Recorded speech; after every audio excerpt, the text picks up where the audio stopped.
Hello from Beer Australia Reviews, and today we will be sampling, tasting and reviewing something a little bit different that you might not have seen reviewed elsewhere, because today I've been over to the Manta Ray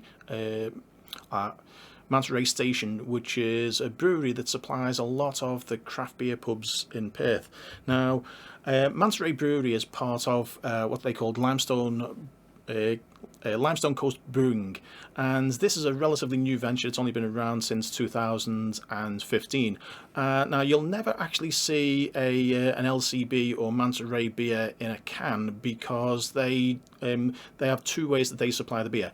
They either supply directly to some of the pubs around Perth. So there's a few places. It's the Island in Elizabeth Quay, Long Neck Brewery on the riverfront. There's a pub in Joondalup. I can't remember the name of it. But the idea is that Manta Ray Station provides a craft ale experience for a pub who wants to have their own craft beer, without the pub itself having to go through all of the process of actually building all of the and maintaining and producing the beers. Manta Ray actually produces the beer and tankers it over to the brewery and taps it straight in. So if you want to try any of these beers, you've actually got to go to one of the venues. Also, though, they've in recent years they've opened up the Manta Ray Station, which is their direct to the public tap room. So you can go along and you can go over and get yourself your growler filled.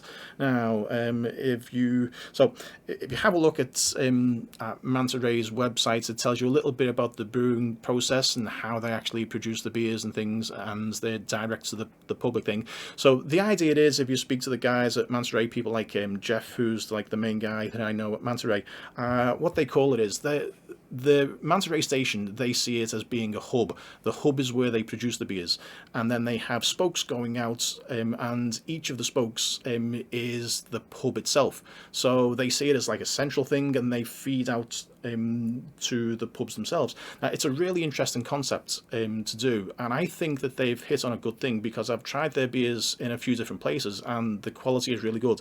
Now, I particularly like the German wheat beers, German style wheat beers. So I went over today to get a fill up of a German wheat beer, but they didn't have any. But what they did have is their Oktoberfest beer for 2021. So now this was for the Long Neck venue, which is on the riverfront in Perth. And so they had an Oktoberfest festival there. You'll never guess when it was in October. So I've been over there today and got a fill of this one. Now, I brought it home. It's in the beer fridge and it's in the growler bottle, but I've not yet opened it. So I have the beer towel at the ready, because this could go in any way, shape or form. This could be dangerous. But okay, where are we? Let me swap to, where am I? That one. Okay. So, there's the growler. Still don't know what a growler is, and I'm going to open this thing carefully. So it's filled up using they've got this special growler filling machine that comes all the way from Russia, they said, and it's a protective machine in case your growler explodes as it's being filled. If there's any sort of a crack or a defect in your bottle, it can explode. But anyway, here goes. Oh God, this is nerve-wracking. Oh, that's okay. Right. No disasters so far. Okay, so we don't need the beer towel. Well, we do, because I've still got to get some of it into this thing. Trying to pour in the first glass of these out, because it's filled right to the top, is a bit of an issue. So here goes.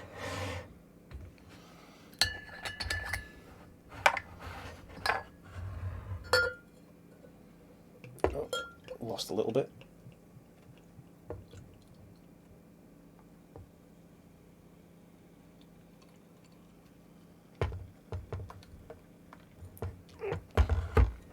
So we lost a tiny little bit. Let's move that to the side. Let's get the top back on that one, because we want to keep the fizz in as much as possible. And I'm going to put that one back in the fridge.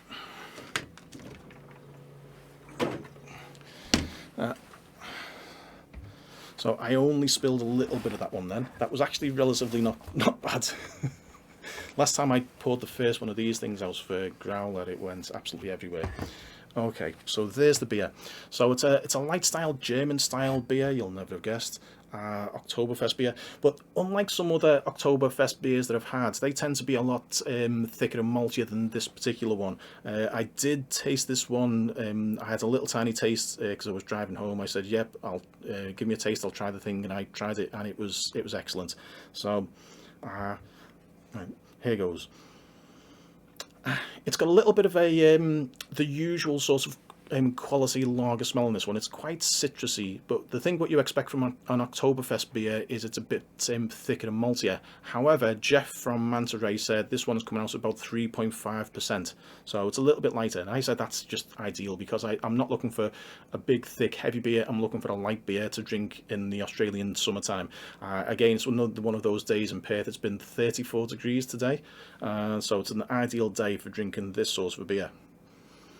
Oh, it just smells good. It's got loads of natural aromas in there. Now, it's not overly hopped though. It's not like it smells a little bit bitter, a little bit of citrus in this one. But on the German style lagers and these sorts of beers, they don't then add additional hops in, and they don't dry hop and things. It's just the hops are in there just for the bittering and just the basic bittering rather than all of the floral notes. But here goes. I'm feeling very dry.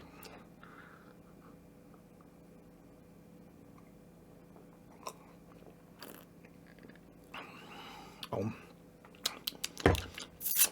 so that's nice and tangy. There's a lot of it's really smooth as well.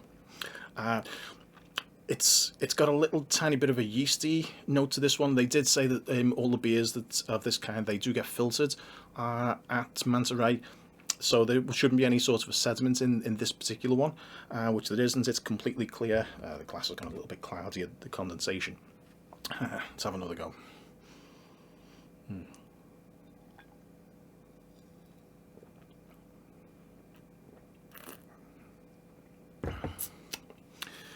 For a beer that's produced in Perth using the water in Perth, you cannot taste any of that water. They have obviously put a lot of effort into the filtering on this one.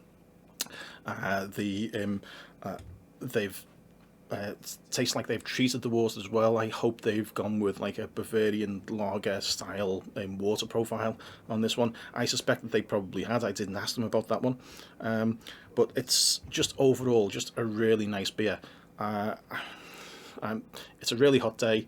I've got like however much a growler holds. I'm definitely going to be finishing this one off, because the problem with a growler is when you get it filled, it will go off if you leave it like for the next day. You can't leave it half full. You've got to drain the thing. So it's an ideal way of drinking beer, to be honest.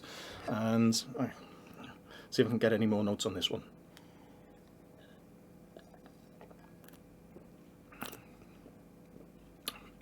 There's a lot of tang across the tongue. It's got a bitterness to it, but there's also like a little bit of a sweet, sort of a spicy aftertaste on this one as well.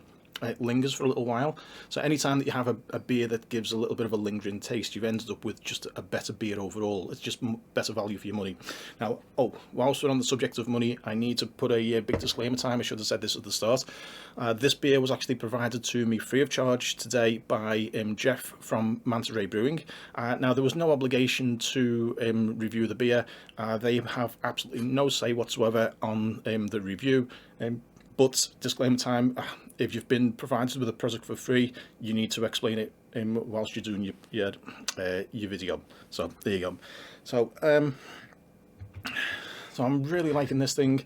It really hits my sweet spot for beers that I've been drinking in recent months. It's a lighter beer in the style of some of the small ales that you've heard me talk about recently. It's that sort of beer. Now, usually an Oktoberfest is like a if you get one of the German Oktoberfest beers, you expect it to be about 6.5%, and then it feels like a little bit thicker than the average lager that they do. So if you do like a taste testing with the two different beers from the same German brewery, standard lager and the Oktoberfest lager. The Oktoberfest one just tastes a little bit darker, a little bit maltier, a little bit more syrupy. But this one is just a lighter flavour. It's got some of those extra like Oktoberfest darker malt sort of flavours, but it's still quite a light beer, which is exactly what I was hoping for today. I was going to get the light wheat beer, but I've ended up with the Oktoberfest beer, just as good. So, okay, if you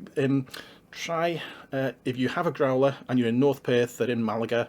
It's not Malaga, it's Malaga. In just the northern suburbs of Perth, take it along and get it filled up there. They'll insert your growler into their machine and they will fill the thing, and it's ideal. So thanks, Jeff, for supplying the beer. I already knew I liked Manta Ray beers. I've tried them a few times, and each and every single time, and each and every single beer that I've had has just been excellent. They've hit on just a really good way of making beer, and they put a huge effort in, despite the fact that it's becoming quite a large operation and a bigger operation every time you go there. They still put a huge effort in. They still care about the beers, and that sort of sets them apart from your big conglomerates like your Carltons and your Lion and stuff, because they're just in it for profit. I know these guys want to make a profit, but they want to be known for making good beer, and I think you should give it a try. So any one of the Manta Ray brewers, it's available at Long Neck. Any one of the Manta Ray station beers, give them a try. They're all excellent, and if they do an Oktoberfest next year, definitely get yourself over there and have some. So this is the Long Neck Oktoberfest Lager for 2021, brewed by Limestone Coast Brewing by Manta Ray Station. So that's the full name of the thing. Bit of a mouthful. So yeah, give it a try, and thanks for watching.